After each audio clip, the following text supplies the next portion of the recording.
김상조 공정거래위원장은 사실 뭐 청문회 통과해가지고요. 마음에 들건 안 들건 대통령이 임명하면 됩니다. 그런 자리에 있는 거예요. 있는 건데 네. 김상조는 경제개혁에 재벌 계획에 있어서 상징적인 인물이거든요. 이분이 낙마해버리면 동력이 확 떨어집니다. 아, 큰일 납니다. 그래서 김상조는 자유한국당과 재벌들은 꼭 떨어뜨려야 되는 인물이고 그렇다 보니까 실제로요. 박근혜 탄핵에 같이 동참했던 조중동이나 이런 언론들이 그들의 색깔이랄까 기득권을 포기한 게 아니지 않습니까? 그렇죠. 그럼요. 예. 그러니까 그 언론들은 언론이라고 불러서 안 되지. 조중동은 찌라시들은 그 신문지들은 예를 들면은 재벌들과 결탁돼 있고 그들의 입장에서는 모든 쏟아내는 것들이 이런 거예요. 내가 길거리 지나가다가 뒤를 돌아봤어. 근데 나는 돌아본 이유가 뒤에 뭘 떨어뜨린 것 같아 돌아봤는데 신문들은 어떻게 이야기하고 있냐면 되게 멋진 아가씨가 지나가니까 뒷모습을 보려고 돌아봤다. 이런 식인 거야. 그러니까 그 모든 의혹은 뭐 나오는 팩트들마다 의혹을 얹어가지고 공격을 해대고 있는 이런 상태입니다. 지금 현재가 대부분 다 그런 거예요. 그래서 실제로 이런 비교를 한번 해봐야 됩니다.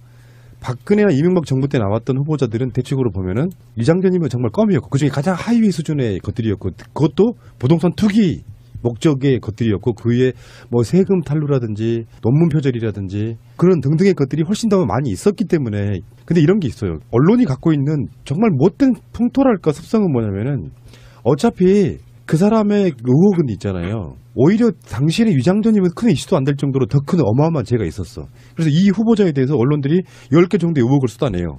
근데 현재는 위장전입이 가장 큰 죄처럼 보이는 그것도 특이성도 없는 이 위장전입을 제일 중요한 범죄로 놓고 나머지 그냥 일반인도 실드를 칠 수 있는 정도의 것들도 다 의혹으로 놓고 그런 식의 비교를 하고 있기 때문에 우리가 보면은 이제 지금 방송 들으시는 청취자분들도 정말 김상조나 강경화가 의혹이 많나 보다라고 인식시키기 딱 좋은 그러니까 지금 새누리당이나 이런 쪽에서는 뭐 위안부 문제가 걸려있는 강경화 외교장관 후보나 재벌들이 싫어하는 김상조 공정거래위원장 이분이나 낙마시키고 싶어 죽겠으니까 지금 이 상태에서는 그런 식으로 이제 이낙연 총리 후보자에 대해서 한번 대판 싸워놓고 둘 중에 하나는 최소한 양보하겠지 하는 그 스탠스로 가고 있는 것 같다 이런 거죠. 그렇죠. 저도 그렇게 봅니다. 김상조 공정거래위원회 내정자는 우리나라 재벌개혁 경제 구조를 바꿔 나갈 수 있는 적임자이고 그다음에 자유한국당이 사실은 대기업이나 부패 세력 또는 독재 세력 또는 폐륜 세력들 또는 암흑 세력 그다음에 언론 재벌들을 대변하는 당이잖아요. 그리고 이것들이 유사한 정당들이 국민의당, 바른정당, 새누리당이 있는 거죠. 이들이 제가 볼 때는 아까 권 PD가 얘기를 잘했는데 이낙연으로 한번 데미지를 주고요. 그다음에 강경화와 김상조를 놓고 아마 저울질을 하게 되고 이것을 김상조를 떨어뜨리는 방식으로 아마 가게 될 겁니다. 그 이유는 이게 지금 부패 세력들이 포기할 수 없는 게 재벌개혁이거든요. 이 재벌개혁에 칼날을 들이댈 최적의 적임자 김상조를 떨어뜨리는 게 이들의 미션인 겁니다. 이 미션을 수행하기 위해서 엄청나게 모략이 난무할 것이고 그다음 이 모략을 통해서 강경화를 통과시키고 김상조를 떨어뜨리는 방식의 양자택일의 가능성이 굉장히 있다. 그러면 이쯤에서 지금 SNS에서 김상조 후보에 대해서 언론들처럼 하는 거 말고 진실을 이야기하는 여러 가지 글들이 올라오고 있는데요. 소개 좀 해주세요. 네, 김상조 부인의 이력 가지고 지금 얘기가 많은데요. 사실 이분이 어떻게 보면 정말 경력 단절녀의 표본을 보여주시고 있는 그런 거예요. 왜냐하면 이대 사범대 81학번이세요. 그리고 사범대를 나왔으니까 정교사 자격증도 가지고 계시고 교사를 11년 하셨고 미국 거주 2년, 영국 거주 2년, 그리고 토익 900. 거기에다가 각종 무슨 연대에서 태솔 과정도 다 받으셨고 지금 아예 이력서가 오픈이 되어 있는 게 돌아다니고 있어요. 그걸 보면은 이분이 지금 나이가 50인데 이 정도의 스펙을 가지고 있는 사람이 흔하지 않거든요. 그런데 이분이 연봉 2,500의 비정규직 방과 후 교사를 했다는 걸로 지금 특혜라고 하고 있는 거예요. 특혜라고 하고 있어요. 근데 이게 어떻게 생각하면 지금 우리의 미래라고 생각을 하면 내가 그래도 대한민국에서 웬만한 대학교를 나오고 영어도 할 줄 알고 교사 자격증도 있고 한데 나이 50에 연봉 2,500 받는 거 가지고 내 지금까지 이걸 가지고 지금 남편이 장관이 되네 만에 뭐 그러니까 이런 분이 강남에 학원 가면요 억대 연봉이에요. 그러니까 그 SNS에 정말 너무 공감 같은 한 줄이 그거였습니다. 대체 방과 후 교사를 얼마나 엄청난 스펙이 필요한 직업으로 보는 거냐 이런 거고요. 또 이런 작은 연봉에 5년째 갱신한 게 특혜야 씨발. 예, 또 다른 반응 하나 읽어주세요. 김상조 부인은 남들 지원 안 한 기관제 교사를 해도 안 되고 김상조 아들은 군대 가서 남들 다 가는 휴가를 써도 안 되고 심지어 금융기관 인턴을 해도 엄청난 흑해임? 왜? 눈엣가시 김상조 가족이면 무조건 안 되는 거라 왜는 없음. 이런 반응도 있고 그렇죠, 또요. 그렇죠. 조금만 세밀하게 알아보면 사실관계 파악되는 걸 의원이나 기자나 터뜨리고 보는 무책임함. 김상조 부인은 교육청 시험 합격해서 자격 있는 줄 알았다. 실제 채용 공문을 보니 교육청 시험 합격자는 무공고, 무평가 선발. 그러니까 이것도 특혜라고 말했던 거예요. 네. 사실은 그게 맞는데. 네. 다음. 김상조 교수가 과거 현대차, 삼성전자 같은 호랑이 굴에 들어가 정글 생태 바로잡자고 강연하며 50만 원 받은 걸 두고 평소 재벌 개혁 주장하던 이가 부적절한 처신이라며 비판하는 한국경제신문아. 너네 논설위원, 부장류가 재벌에서 각종 세미나 명목으로 얼마 받았는지 까볼래? 한국경제신문은 사실은 재벌들이 만들고 있는 신문입니다. 그렇죠. 다음요. 한국당이 김상조 후보를 경제 비리 종합 세트라고 하는데 한국당의 문제 제기야말로 허위 의혹 제기 종합 세트이다. 15가지 문제 제기가 거의 사실이 아니거나 경미한 사안이다. 재벌 개혁의 역사는 멈출 수 없다. 직접 대놓고는 말 못하고 돌려치기로 지금 김상조가 공정거래위원장이 되지 못하게 하기 위해서 엄청난 반발하고 있는 겁니다. 이럴수록 꼭 공정거래위원장이 되셨으면 좋겠네요. 그러니까요. 예. 자, 김상조 교수가 공정거래위원장이 되는 걸 왜 막으려고 그렇게 길을 쓸까요? 얘네들이. 이 핵심 포인트가 몇 가지가 있습니다. 김상조하고 이 장하성, 이 두 사람의 평상시에 갖고 있던 학자로서의 사회운동가로서의 철학이 겹쳐지는 부분이 있어요. 우리가 가장 좋아하는 그 부분인데 이 사람들이 장하성, 김상조 두 분이 갖고 있는 이 철학이 겹쳐지는 부분이 어떤 부분이냐면 소액주주 운동이라는 것으로 대변되는 거예요. 그래서 자본주의 시장 경제 질서를 바로잡을 수 있는 어떤 그 시스템을 구축할 수 있는 가장 적임자라고 볼 수 있고요. 그 내용들을 보면, 그러니까 소액주주의 그 주주권을 강화하는, 그래서 집중투표제라는 게 있어요. 지금 현재는 대한민국에 정기주총이 약 3월 말에 전체가 다 열리거든요. 거의 대부분이. 그러면 내가 직접 참가해서 도장을 찍든지 위임장을 보내야 돼요. 그래서 주주로서의 정당한 권리를 행사하기가 굉장히 힘들다. 내가 10개의 회사의 주식을 갖고 있는데 한두 군데밖에 참석을 못하는 거예요. 이런 경향이 있는 부분들 때문에 전자투표제를 시행을 해서 인터넷으로 투표할 수 있게, 그러면 컴퓨터 앞에 앉아서 내가 100개 기업의 주식을 갖고 있으면 100개 기업 주총에 다 권리 행사를 할 수 있어요. 그렇죠. 한 주가 있어도. 예, 한 주만 있어도. 그다음에 집중투표제라는 건 뭐냐면 이사들을 선임을 할 때 내가 회사에서 이사 3명을 선임을 해요. 근데 내가 3표를 갖고 있어. 그럼 지금은 어떻게 돼 있냐면 3명한테 각각 이 사람 찬성, 이 사람 반대 이렇게밖에 못하게 돼 있는데 이 집중투표제로 바뀌면 내가 3표 갖고 있는 거를 내가 마음에 드는 사람 한 사람한테 몰아주는 거예요. 그러면 어떤 효과가 발생하냐면 소액주주들이 힘을 모아서 정말 정의감 있는 이사 한 명한테 표를 몰아줄 수 있다는 거죠. 그런 시스템 이 두 가지 하고요. 또 하나는 뭐냐면 기관 투자자가 직접 회사의 주주총회에 참석해서 주주권을 행사하는, 이게 스튜어드십 코드라고 하는데 우리나라의 기관 투자자가 가장 유명한 게 국민연금이잖아요.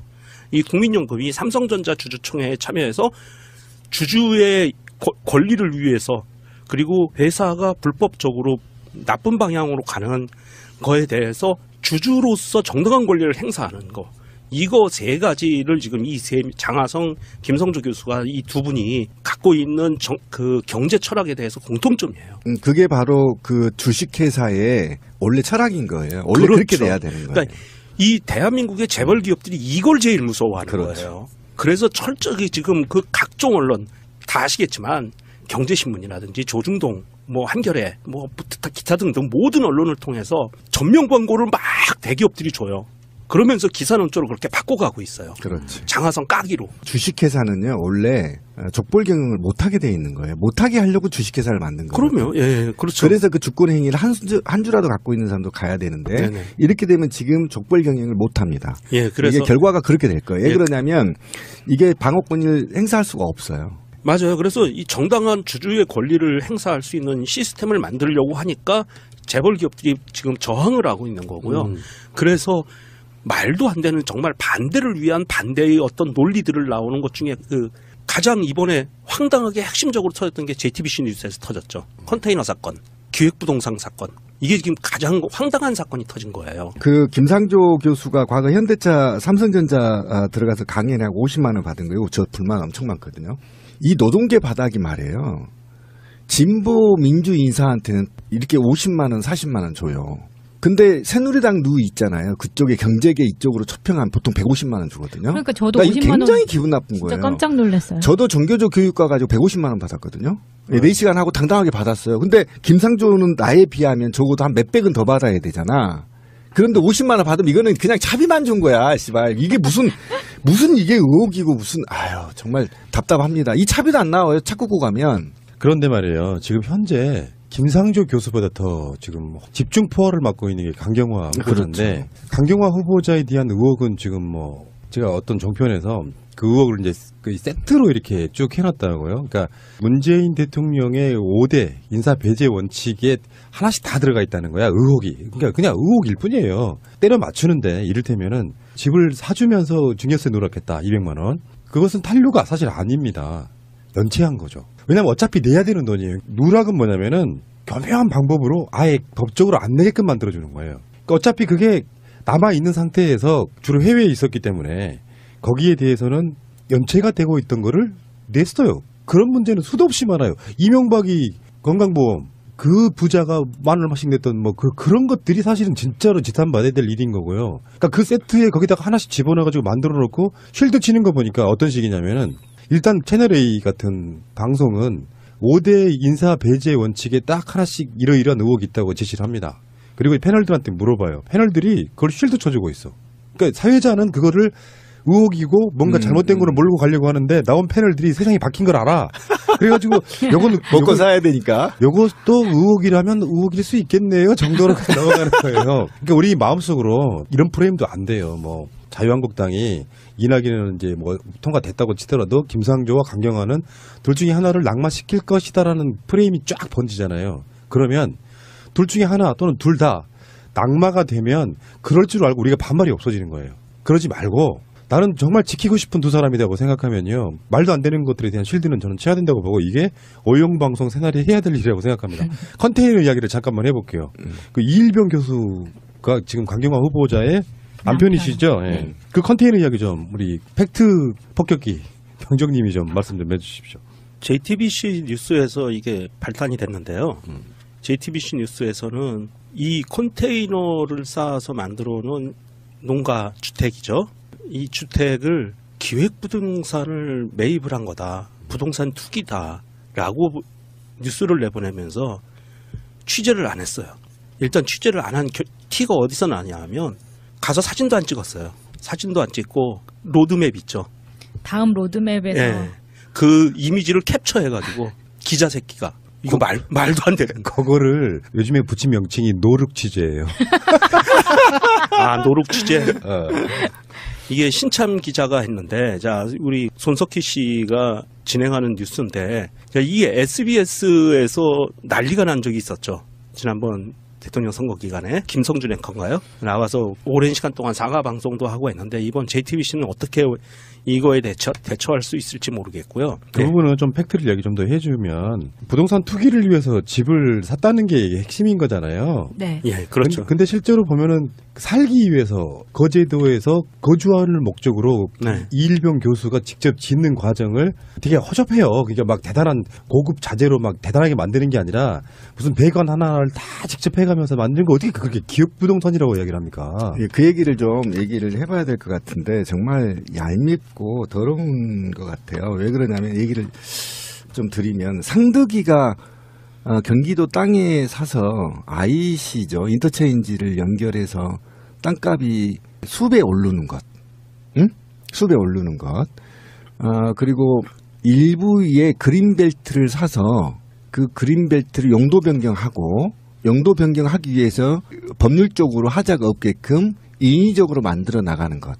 그리고 그것을 땅값을 올려서 분양하는 것이 기획부동산입니다. 그런데 지금 강경화 남편의 얘기는 이런 겁니다. 거제도에 평당 1,000원짜리 땅이었어요. 괜찮아요. 예, 굉장히 싼 땅이죠. 아, 땅 좀 사러 가야겠다. 예, 1,000원짜리 땅을 임야에서 대지로 바꿨단 말이에요. 집을 지을 수 있는 용도로. 네. 그러면 공시지가가 10만 원으로 올라요.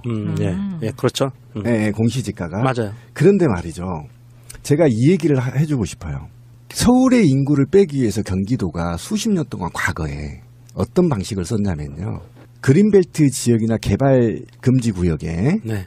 5년인가요? 4년인가에 컨테이너 박스나 그 다음에 그 비닐하우스가 있으면 5년 후에 임대로 전환해주는 정책이 있었어요. 그게 뭐냐면 대지로. 예, 대지로. 그래서 과밀 서울 인구를 경기도로 옮기기 위한 방식이었어요. 그래서 네. 서울 군교 은평이나 이런 데 경기도 서울 군교 마지막 땅이 건물들이 지금 들어선 이유가 20년 전에 그 정책을 했기 때문입니다. 아하. 저희 고향은요. 평당 1,000원, 2,000원짜리가 있어요. 그런데 인목도가 70%, 80%가 아닌 60% 네, 네. 이하인 임야나 그린벨트에 대지로 변경할게요. 어서 오세요 해줄게 해요. 왜 그런 줄 아세요? 인구수 늘리려고. 아니요. 세수 늘리기. 아, 세수 늘리려고. 그렇죠, 그렇죠.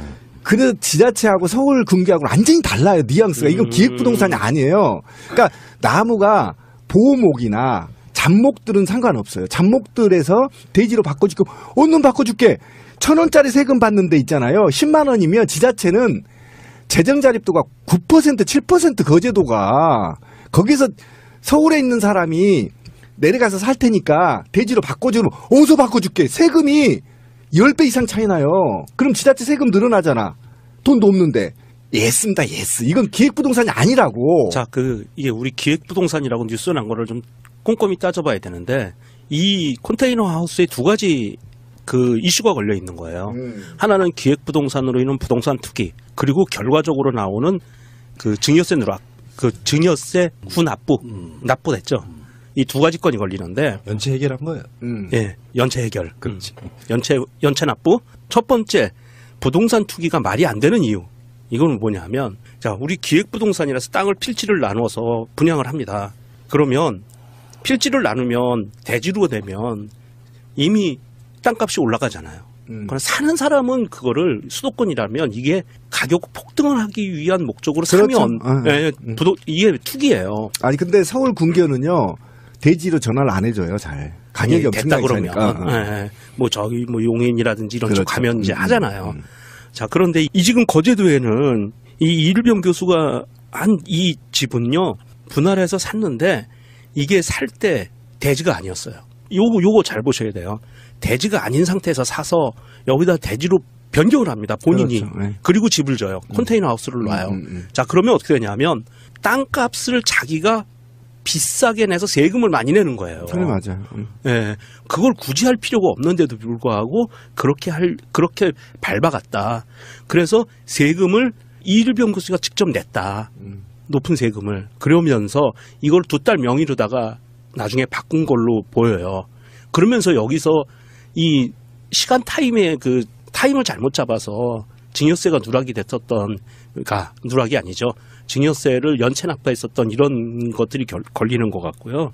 그러니까 JTBC 뉴스에서 이거를 취재를 하면서 본인들이 취재한 뉴스에서도 자기들이 논리모순이 나와요. 이게 기획부동산이고 부동산 투기라고 하면서 내용들을 자세히 뜯어보면 논리적으로 자기들이 스스로 자기들 뉴스를 논리를 해치는 이런 뉴스를 만들어내버렸다는 거죠. 이게 반대라고 이야기하는 이유가요. 일상에서 이런 경우는 흔히 있는 일이잖아요. 막 의도적으로 이 양반이 우선 뭐 유엔에 있으면서는 또 누구 시켜가지고 막 전국에 땅 벌어 다니고 그걸로 부동산 투기하고 그래서 일부러 막 차명으로 했는데 경찰이 또 딸이야. 거기서 세금 200만 원 피하려고. 그러니까 그런 게 아니잖아요. 나도 꿈이 그거거든요. 저도 그래요. 고향에 내려가는데 내가 그게 뭐 나는 컨테이너는 굉장히 좀 진보적 오픈 마인드를 갖고 있는 사람들이 있을 수 있는 집 모양의 형태라고 생각해요. 멋있게 짓는 것도 있지만 컨테이너 박스를 이렇게 잘 만들어가지고 굉장히 예술적인 느낌도 좀 있거든요. 그 외향 자체가. 내가 아파트 하나 갖고 있는 거 말고 어디 고향에 제2거주지 개념으로 뭐 노후를 보내려고 하는 그런 집 하나 사들였는데 그것도 컨테이너 박스인데 기획부동산이야. 아니 뭐 이런 식으로 몰고 가면 안 되는 거고요. 그러니까 지금 강경화 후보자에 대해서 나오는 건들은 대부분 보면 일상의 보통 사람들도 할 수 있는 의혹들을 다 의혹이라고 부풀려가지고 막 짜 맞추다 보니까 5대 인사 배제 원칙에 하나씩 다 들어있다고 막 보도를 하고 있는 거예요. 근데 네. 막상 비판하려고 보니까 패널들이 비판할 게 없어요. 사실 그런 거란 말이에요. 그러니까 언론들도 이거를 검증을 해서 직접 현장에 가보고 취재 후에 해야 되는데 이게 지금 여론몰이에 휩쓸려서 언론들도 하는 것이 그러니까 국민들이 예전하고 좀 달라졌죠. 예전에는 이 정도 키워드 뽑으면 똑같은 그렇지. 놈들이구나 이렇게 그렇지. 하지만 지금 이렇게 디테일하게 오히려 트위터나 페이스 보면요. 기자들보다 더 상세히 현장을 취재해서 올려요. 시대가 네, 맞아요. 바뀌었어요. 바뀌었어요. 그런 게 여론몰이 안 됩니다. 그래서 JTBC 로드뷰 항의 방문도 이어지고 있죠. 그렇죠.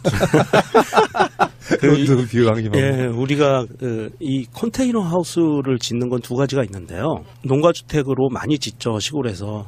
두 가지입니다. 하나는 적법이 아니다. 한 가지 방법은 건축 허가를 내고 짓는 방법이 있고요. 또 하나는 신고만 하면 되는 경우가 있어요. 1년짜리 신고를 계속 연장하는 겁니다. 예, 그래서 이 컨테이너 하우스는 신고만으로도 이게 가능한 거예요. 1년짜리입니다. 예, 그래서 이거를 건축 허가를 낼 수도 있어요, 당연히. 그렇게 두 가지 방법이 있는데 그 정도로 이렇게 많이 예. 허용폭이 넓은 거고요. 반대를 위한 반대라니까요. 치명적인 뭔가 없잖아요. 한 방이 없죠. 네. 그러니까 전부 다 보통 신비님도 갖고 있고 나도 갖고 있고 명종님도 갖고 있고 마차님도 갖고 있는 일상의 것들 털면 이만큼 다 나와요. 그러니까 저도요 군대 생활할 때 그거였어요. 그 분대장 요원이어서 3579로 진급했거든요. 병장을 물병장이라고 하잖아요. 그리고 가서 2달간 교육을 받고 왔는데 바로 있잖아요. 범부중대로 발령나서 이거 완전 특혜거든요. 특혜네. 네. 해명해 빨리. 공직으로 나가지 마세요, 이제 앞으로. 네, 완전 이게 특혜거든요. 근데 군대 보직 특혜. 이러면 그런 거예요. 그것도 30년 전. 그게 지금 문제가 되는 거야. 쉽게 말하면. 그러니까 김상조 네, 교수의 문제가 그 되는 아드님이 그 뭐 행정병으로 갔다는 게 특혜라는 거잖아요. 그러니까 그 얘기가 지금 제가 빗대는 거예요. 우리나라에 있는 행정병들은 다 아버지 빼기 그러니까, 되게 좋은 그러니까 사람들이네. 소총수로 있다가 갑자기 행정병으로 갔다는 거야. 그게 저도 그런 거잖아요. 갑자기 쉽게 분대장 교육까지 돈 들여서 갔다 와서 그렇죠? 갑자기 행정병으로 가버리는 거야. 그러니까 지들은 근데 이게 특혜가 아니에요. 저는 네. 분대에 있었으면 분대장으로 대접받잖아요. 근데 행정병으로 가면 행정병 쫄딱으로 다시 쫄딱으로, 시작해야 되잖아. 아니 자기들은 그렇게 자기 자식들을 그렇게 특혜로 행정병으로 뺐던 거예요. 그래서 그냥 그렇게 보이는 거야. 이 언론이라는 게 이제 좋게 쓰이면 좋은 공기가 되는데요. 나쁘게 쓰이면 어떤 게 있냐면 그 무분별한 어떤 특정 경쟁 같은 것들이 이런 현상을 나올 수 있습니다. 명정님이 새가 나른다 나오시면서 이혼하셨어요. 근데 이분이 공직에 나가면 어떻게 되냐면은 유명종, 새가 날아든다, 푸른나무 PD와 모종의 관계 의혹, 이혼까지 해. 그렇게 되면 이제 그 호모로 이제 되는 거죠. 동성애구나. 팩트를 말씀드릴게요. 하지마. 듣고 싶지 않아. 푸른 나무와의 모종의 관계가 돼서 이혼을 한 게 아니고요. 이혼은 그전 몇 년 전에 그 서류상 이혼을 해놓고 사실혼 관계에 있다가 새날에 나오면서 푸른 나무와 모종의 관계가 생기면서 사실혼 관계까지 깨졌다. 그렇죠. 밤늦게 항상 같이 있고 그러게 말이야. 좋아요. 아주 좋습니다. 요런 거야. 간단히 말하면 요런 거고요. 뭐 가끔씩 이제 이쪽에 계시는 분들도 뭐 아니 잘못한 거 있으면 비판해야지 왜 실드를 치냐 하는데요. 다시 한번 말씀드릴게요. 말도 안 되는 비판을 기존 언론들이 하고 있잖아요. 다 의혹으로 놓고 그런 식의 비교를 하고 있기 때문에 우리가 보면은 이제 지금 방송 들으시는 청취자분들도 정말 김상조나 강경화가 의혹이 많나 보다라고 인식시키기 딱 좋은 그러니까 지금 새누리당이나 이런 쪽에서는 뭐 위안부 문제가 걸려있는 강경화 외교장관 후보나 재벌들이 싫어하는 김상조 공정거래위원장 이분이나 낙마시키고 싶어 죽겠으니까 지금 이 상태에서는 그런 식으로 이제 이낙연 총리 후보자에 대해서 한번 대판 싸워놓고 둘 중에 하나는 최소한 양보하겠지 하는 그 스탠스로 가고 있는 것 같다 이런 거죠.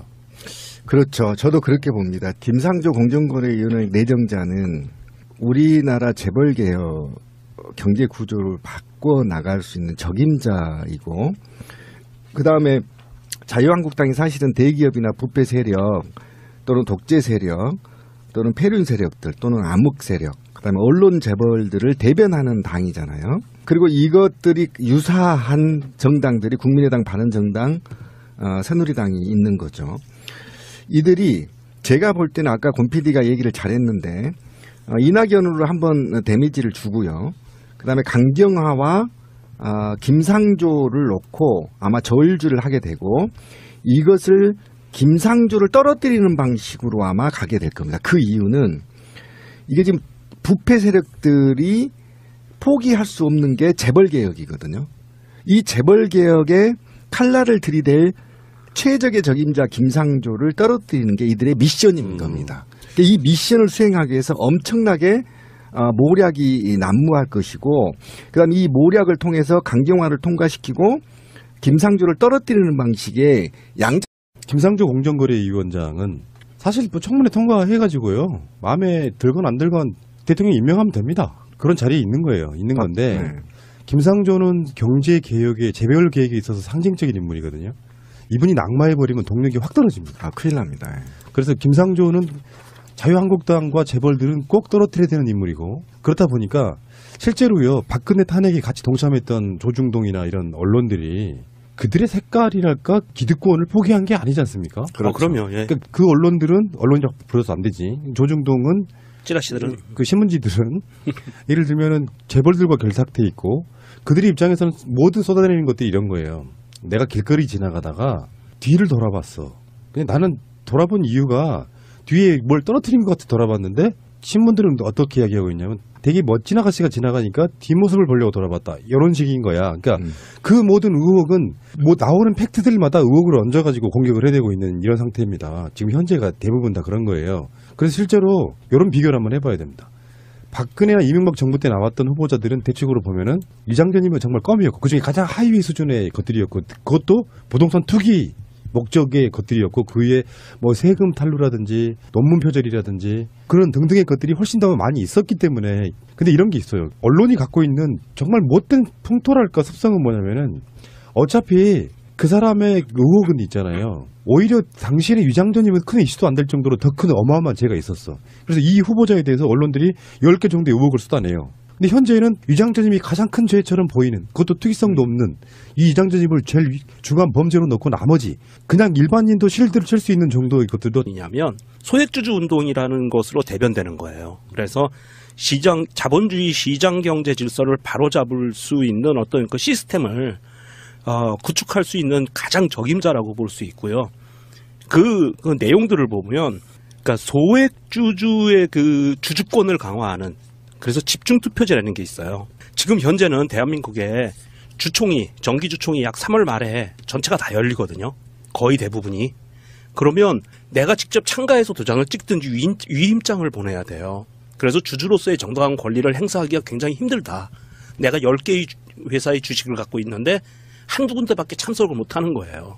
이런 경향이 있는 부분들 때문에 전자투표제를 시행을 해서 인터넷으로 투표할 수 있게 그러면 컴퓨터 앞에 앉아서 내가 100개 기업의 주식을 갖고 있으면 100개 기업 주총에 다 권리 행사를 할 수 있어요. 그렇죠. 한 주가 있어도. 예, 한 주만 있어도. 그다음에 집중투표제라는 건 뭐냐면 이사들을 선임을 할 때 내가 회사에서 이사 3명을 선임을 해요. 근데 내가 3표를 갖고 있어.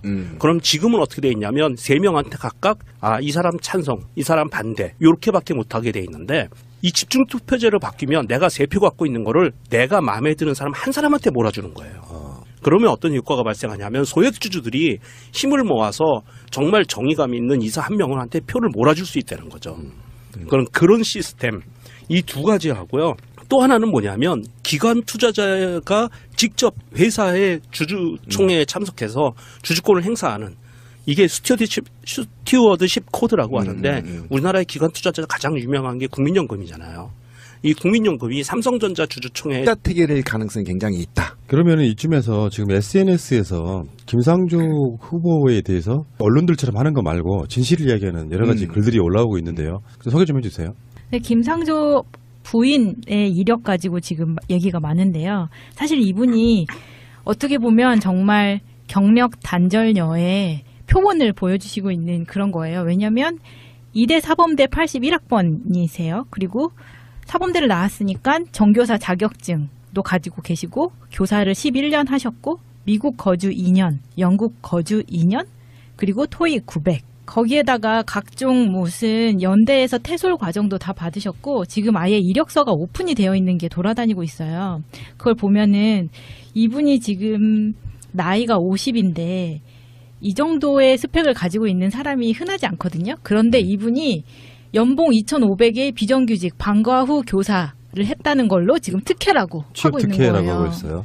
근데 이게 어떻게 생각하면 지금 우리의 미래라고 생각을 하면 내가 그래도 대한민국에서 웬만한 대학교를 나오고 영어도 할 줄 알고 교사 자격증도 있고 한데 나이 50에 연봉 2,500 받는 거 가지고 내 지금까지 이걸 가지고 지금 남편이 장관이 되네만에 뭐 그러니까 이런 분이 강남에 학원 가면요 억대 연봉이에요. 그러니까 그 SNS에 정말 너무 공감 갔던 한 줄이 그거였습니다. 대체 방과 후 교사를 얼마나 엄청난 스펙이 필요한 직업으로 보는 거냐 이런 거고요. 또 그러니까 이런 작은 연봉에 5년째 갱신한 게 특혜야 씨발. 예, 또 다른 반응 하나 읽어주세요. 김상조 부인은 남들 지원 안 한 기관제 교사를 해도 안 되고 김상조 아들은 군대 가서 남들 다 가는 휴가를 써도 안 되고 심지어 금융기관 인턴을 해도 엄청난 흑해임? 왜? 눈엣가시 김상조 가족이면 무조건 안 되는 거라 왜는 없음. 이런 반응도 있고 그렇죠, 또요. 그렇죠. 조금만 세밀하게 알아보면 사실관계 파악되는 걸 의원이나 기자나 터뜨리고 보는 무책임함. 김상조 부인은 교육청 시험 합격해서 자격 있는 줄 알았다. 실제 채용 공문을 보니 교육청 시험 합격자는 무공고, 무평가 선발. 그러니까 이것도 특혜라고 말했던 거예요. 네. 사실은 그게 맞는데. 네. 다음. 김상조 교수가 과거 현대차, 삼성전자 같은 호랑이 굴에 들어가 정글 생태 바로잡자고 강연하며 50만 원 받은 걸 두고 평소 재벌 개혁 주장하던 이가 부적절한 처신이라며 비판하는 한국경제신문아. 너네 논설위원, 부장류가 재벌에서 각종 세미나 명목으로 얼마 받았는지 까볼래? 한국경제신문은 사실은 재벌들이 만들고 있는 신문입니다. 그렇죠. 다음요. 한국당이 김상조 후보를 경제 비리 종합 세트라고 하는데 한국당의 문제 제기야말로 허위 의혹 제기 종합 세트이다. 15가지 문제 제기가 거의 사실이 아니거나 경미한 사안이다. 재벌 개혁의 역사는 멈출 수 없다. 직접 대놓고는 말 못하고 돌려치기로 지금 김상조가 공정거래위원장이 되지 못하게 하기 위해서 엄청난 반발하고 있는 겁니다. 이럴수록 꼭 공정거래위원장이 되셨으면 좋겠네요. 그러니까요. 예. 자, 김상조 교수가 공정거래위원장이 되는 걸 왜 막으려고 그렇게 길을 쓸까요? 얘네들이. 이 핵심 포인트가 몇 가지가 있습니다. 김상조하고 이 장하성, 이 두 사람의 평상시에 갖고 있던 학자로서의 사회운동가로서의 철학이 겹쳐지는 부분이 있어요. 우리가 가장 좋아하는 그 부분인데 이 사람들이 장하성, 김상조 두 분이 갖고 있는 이 철학이 겹쳐지는 부분이 어떤 부분